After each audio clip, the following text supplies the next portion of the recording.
എൻ്റെ പൊന്നു മച്ചാന്മാരെ പലതരം ട്രെൻഡുകൾ ഇൻസ്റ്റാഗ്രാമിൽ കണ്ടിട്ടുണ്ട്. പക്ഷെ ആദ്യമായിട്ടാണ് ഇതുപോലൊരു ട്രെൻഡ് കണ്ടിട്ട് നമുക്ക് ഛർദ്ദിക്കാൻ വരുന്നത്. അതേ ഗൈസ്, ഇതൊരു ഛർദ്ദിക്കൽ ട്രെൻഡാണ്. സ്വീഡൻ എന്ന് പറയുന്ന കൺട്രിയിൽ ഒരു പ്രത്യേകതരം ഭക്ഷണം കഴിക്കാൻ നോക്കുമ്പോഴാണ് ഇതുപോലെ ആൾക്കാർ ഛർദ്ദിക്കുന്നത്. ഇതിപ്പോൾ ഒരു ട്രെൻഡ് ആയിക്കൊണ്ടിരിക്കുകയാണ്. സ്വീഡനിലെ സർസ്റ്റോമിംഗ് എന്ന് പറയുന്നുള്ള ഒരു പ്രത്യേകതരം ഭക്ഷണമാണ് ഇവർ കഴിക്കാൻ ട്രൈ ചെയ്യുന്നത്. ഈ ഒരു ഭക്ഷണം പ്രിപ്പയർ ചെയ്യുന്നത് അറ്റ്ലാന്റിക് ഹെറിംഗ് എന്ന് പറയുന്ന ഒരു ഫിഷ് ഉപയോഗിച്ചിട്ടാണ്. ഈ ഫിഷ് മാസങ്ങളോളം ഉപ്പിലിട്ടിട്ട് ഫെർമെന്റ് ചെയ്തിട്ടാണ് ഈ ഒരു ഭക്ഷണം ഉണ്ടാക്കുന്നത്. ലോകത്തിലെ തന്നെ ഏറ്റവും ബാഡ് സ്മെല്ലായിട്ടുള്ള ഫുഡ് ഐറ്റം ആണ് ഇതെന്നാണ് ഇപ്പോൾ പറയുന്നത്. പല ആൾക്കാരും മൂക്കൊക്കെ പൊത്തി പിടിച്ചിട്ട് ഇത് കഴിക്കാൻ ട്രൈ ചെയ്യുന്നുണ്ട്. പക്ഷെ ആ ഒരു ടിൻ ഓപ്പൺ ചെയ്യുമ്പോൾ തന്നെ വാള് വരും.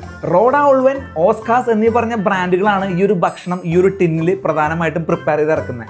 ഇവിടെ പല ആളുകൾക്കും സാധാരണ മീനിന്റെ സ്മെല്ല് പോലും പറ്റില്ല. അപ്പോഴാണ് ഇതുപോലെ ഫെർമെന്റ് ചെയ്തിട്ടുള്ള മീനിന്റെ സ്മെല്ലും കൊണ്ടുവരുന്നത്. ഹൈഡ്രജൻ സൾഫൈഡ് പോലുള്ള ഭയങ്കര രൂക്ഷഗന്ധമുള്ള ഗ്യാസുകളൊക്കെ ഇതിൻ്റെ ഉള്ളിൽ ഉണ്ടായിരിക്കും. ഈ ഒരു ഫുഡ് ഐറ്റം ഇത്രയും ഡേഞ്ചറസ് ആയിട്ടുള്ള സ്മെല്ല് പുറപ്പെടുവിക്കുന്നതുകൊണ്ട് തന്നെ ഫ്ലൈറ്റുകളിലൊന്നും ഈ ഒരു സാധനം കൊണ്ടുപോകാൻ പറ്റില്ല കേട്ടോ.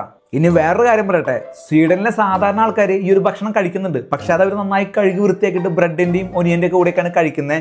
ഇത് ചുമ്മാ ട്രെൻഡിങ്ങിന് വേണ്ടിയിട്ടാണ് ഇവന്മാർ ഡയറക്റ്റ് കഴിക്കാൻ നോക്കുന്നത്. എന്തായാലും ഇതുപോലൊരു ട്രെൻഡ് നമ്മുടെ കേരളത്തിൽ വരികയാണെങ്കിൽ നമ്മൾ എന്ത് ഫുഡ് ഐറ്റായിരിക്കും നമ്മൾ കഴിക്കുന്നുണ്ടായിരിക്കുക.